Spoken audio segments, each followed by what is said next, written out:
Welcome aboard the Expatability Chat podcast, helping expat parents navigate the challenges of moving and living overseas, with Carole Hallett, expat life mentor and consultant and founder of expatchild.com.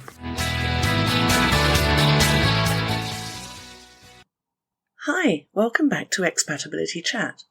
I'm Carole, and today I want to talk about what to look for on your look-see trip. The look-see trip is an exploratory visit to the country you're moving to. Now, this is particularly relevant if you're moving overseas as a work assignment. I would expect if you're emigrating or if you've chosen to live abroad, you've already got some actual experience of the country you're moving to. That's not an assumption. I know that people do move somewhere they've never been before. But for a work assignment, there's generally a quick look-see visit included for many businesses. Sometimes you get a chance to visit your future destination before you decide whether or not to accept the overseas assignment. For most expats, though, it comes after you've accepted the move abroad. In addition to giving you the chance to look at housing options and local schools in person, the look-see visit can also help alleviate culture shock upon moving. You can take all the virtual tours you want, you can read brochures and look at endless photos, read blogs and info sites about your new home. But until you actually go and see for yourself, you don't truly understand what you need to plan for. And not everyone gets an opportunity for a look-see trip. And that's okay too. Sometimes it may work out better for you not to know, especially if you have no choice in your move. We don't ever get a look-see trip as part of our relocations. We don't even get to choose our own home. Well, we could visit the city, I guess, if we paid for it ourselves and could find the time to do it, but we could never manage it as a family. Husband has always travelled all over the world with his work, so he usually knew somebody there and the basic layout of the area. Well, the office and which restaurants to go to anyway. But living there as a family is very different than working there for a few weeks at a time. In our last posting, we were placed in temporary accommodation for a few weeks, and for once I had the chance to view my new home before moving into it. It was just down the road of the compound. But I chose not to look, because I had no choice where I lived, so if I didn't like the place it would spoil things and depress me before I made that final move. Turns out I was right not to look. I have no option, so I just have to make the best of it, and that's what I did. Either way, the look-see trip is just that. It gives you a chance to get a glimpse into your new life and see what it will be like in that area. So a look-see trip is exactly what it says on the tin. A chance to look around your prospective new home and to see what's there and what isn't.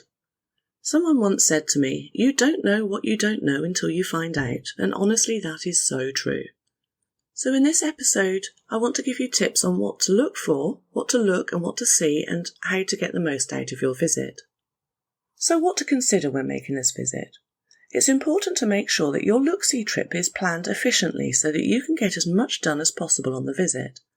There is a lot to achieve in a relatively small period of time, so I hope this will help you make a foolproof plan. Your look-see visit should be all about familiarisation. Get to sample the culture a little bit, get a sense for the local style, habits and etiquette, as well as finding out where school is, where work is and where you may like to live. Observing local habits, the way people greet and interact with each other, and even the way they dress can help guide your packing, your expectations, and your social understanding of the area. You should plan to be asking questions, search out all the local facilities, and make connections. Making a few expat or local contacts can give you a tremendous sense of security as you prepare to make the move abroad. If you've been talking to expats in your future destination, try to meet up with them while you're actually there. It makes a huge difference to the first few days of your new life if you have someone familiar nearby. Hopefully you'll come away from the look-see trip armed with valuable insight into your soon-to-be life, your soon-to-be schools, and your soon-to-be neighbourhood. Or you may feel more confused and overwhelmed because the school or neighbourhood your research showed would be best may not be right after all. At the very least, this now gives you an opportunity to rectify your plans and to look for a different school or a different home area. Try to make lists of pros and cons for everything while you're there. These lists can be very helpful when you have to make decisions before you move, and it's ever so easy to forget things once you've been there, so keep a little diary. So your look-see visit is booked. What are you going to do with it? organisation and preparation are key to ensuring a successful and productive look-see visit. By its nature, the look-see is quick. Too quick, some would say, and it can feel like a real whirlwind. You may have just a few days to make what feels like really, really, really important decisions about the rest of your life, or your life for the next few years. Before you leave, research things like finding the addresses of the places that you need to visit and make appointments.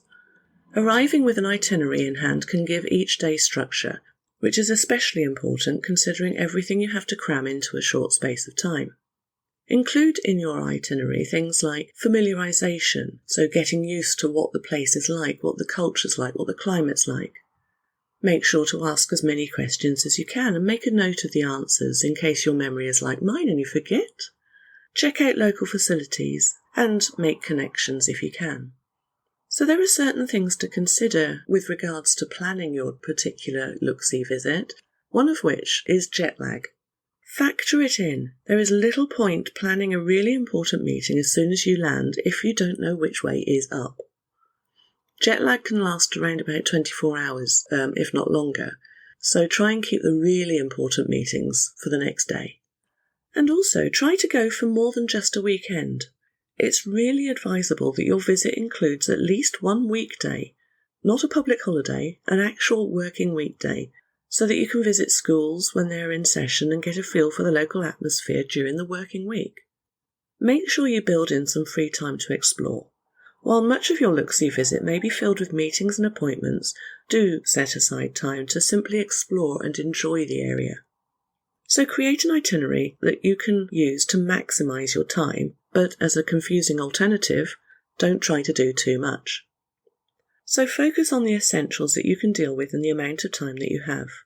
Your essentials are yours, not mine, but as a guidance I'd include employment, where you have to go to work, the commute, the schools, if you have to go and look around different schools, make sure you have appointments that you can visit without a rush, public transport, or will you have to have a car, local facilities, food shopping, where are you going to find your groceries, are you going to be able to get them home easily, what's the neighbourhood like, what kind of social life can you expect to have, and if you have specific hobbies, see if they're available nearby as well. If you're starting a new job, contact your manager in advance of your trip to see if you can meet your colleagues. You may be able to schedule a meet and greet session and a tour of your workplace, and this will help you feel far more comfortable on your first official day of employment. With schools, allow at least a full day to visit prospective local or international schools, and make those appointments well in advance or you may well be disappointed. Arrange a visit to your child's new school or potential school if you've already chosen one. Ask if you're allowed to take photos so that you can show it to your kids. That's if they're not with you, of course. Consider making a little photo book or video journal of the important points to show your children, if that's at all possible and relevant. The classroom, the cloakroom, the lunchroom, etc., so your children get a feel for where to go and what to expect. It's the little things that can help a child with this huge transition. With the facilities, scout out the grocery stores, the local bank, the shopping malls, the parks, entertainment venues, cafes, petrol stations, hospitals, doctor surgeries and pharmacies.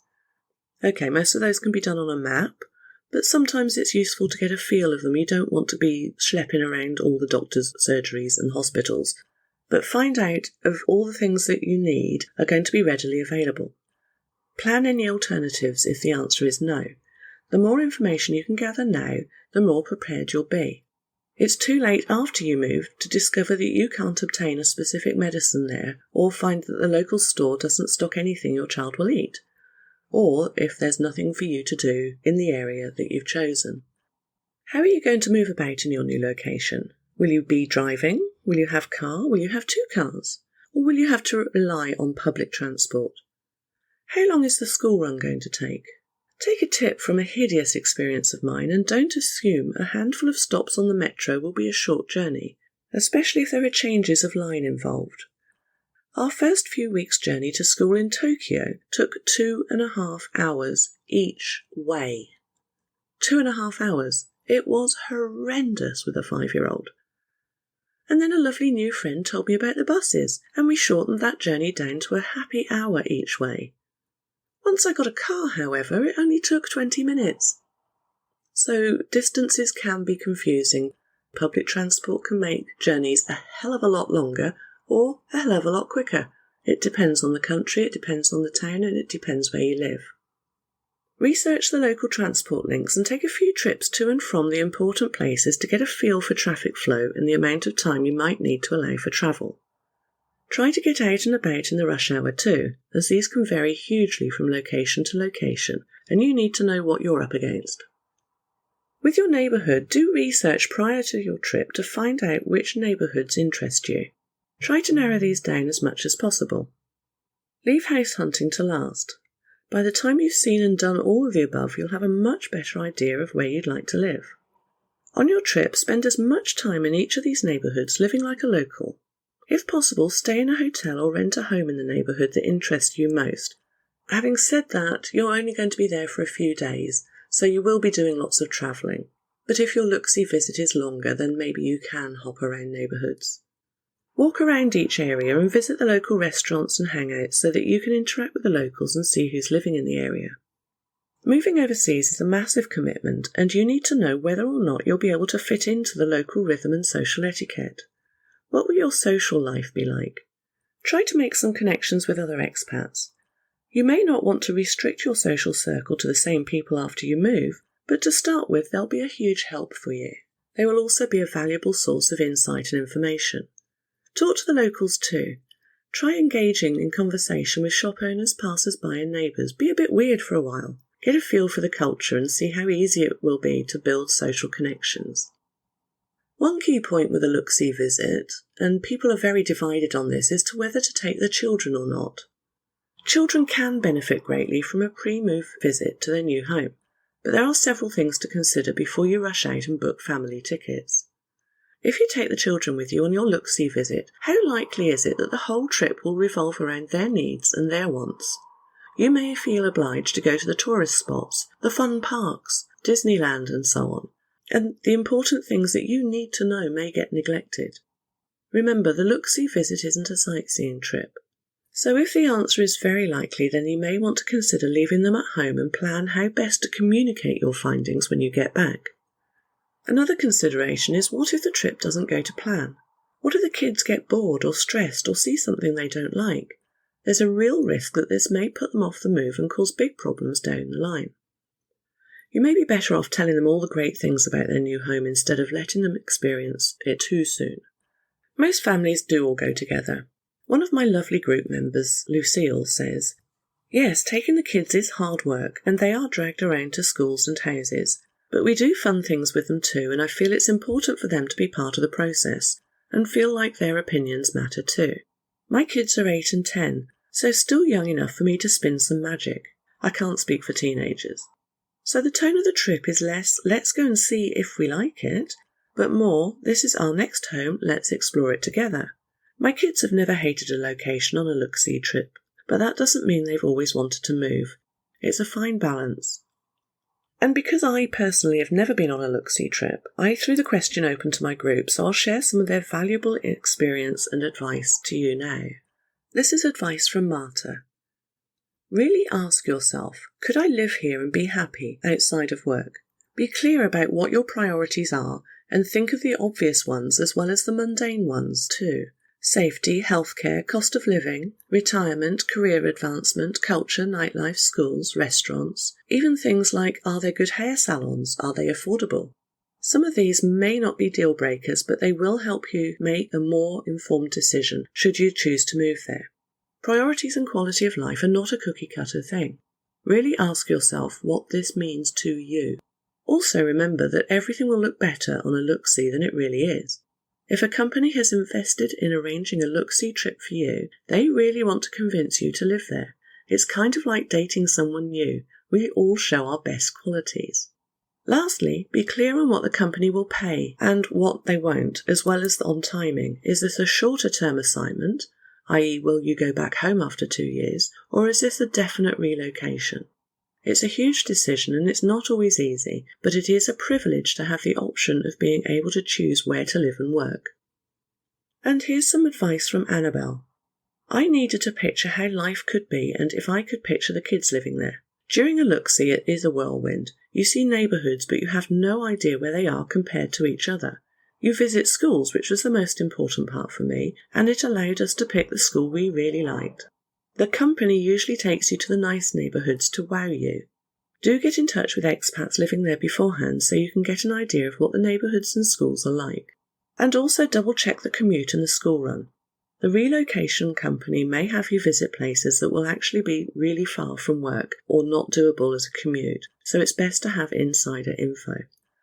Actually, on the topic of relocation companies, or destination services, and many other descriptors, if you are fortunate enough to have someone on the ground there, make sure they fully understand your needs. I have heard of so many destination service agents who have never even moved out of that area, let alone moved and lived overseas as an expat. They're just ticking boxes and earning their fee. Another tip is to make sure your agent truly understands what it's like to be a parent. Kids and their needs and requirements are often left out of the itinerary. And some more advice from Lucille. Educate yourself about areas and schools as much as possible. Don't just rely on the relocation agent to present their version of what they think an expat wants, just because it's what everybody else does. If you've seen a bunch of houses and the agent just isn't getting it right, ask for someone new or start looking online yourself and give a list of houses that you'd like your relocation agent to go for. Don't be afraid to break rank. Go with an open mind. Ask loads of questions even if you think that they are daft. Schedule in some fun time too, but remind yourself that look-see life and real life are very different. And from Alice, I like to go to grocery stores and wet markets to see what's available and how much it costs. That way you can better prepare for things you might need or want to bring with you, a certain spice or face cream, for example. And Rebecca says, my big tip would be to try and find a Facebook group for local mums prior to your visit. I was able to join one beforehand, so already had some tips from locals on places to see and where to eat, and I got a really good feel for the area when we arrived. So there's some great advice from people who have been on look-see visits. So to summarise, I just want to say, plan ahead, create an itinerary, research where and what you want to see and when you want to see it. Make a contact list, make appointments in advance with schools and so on. And remember that look-see life and real life are different. Good, but different. Go for as long as you can and make sure you include weekdays too. Allow yourself free time to explore and have fun. Maximise your time, but don't do too much. And as I said before, your look-see visit is all about familiarisation and getting a sense of the culture, climate and general day-to-day life. All of this can help you plan your packing, manage your expectations and boost your understanding of the area, and also help prevent any culture shock, or at least minimise the culture shock. I do hope you get a chance to have a look-see visit. All the very best. Take care, and I'll talk to you again soon. Bye-bye. Thank you for listening to the Expatability Chat podcast. Please check out expatchild.com for more free information and resources, and follow me on your favourite social media. Don't forget to join me next week for another episode. Until then, bye-bye.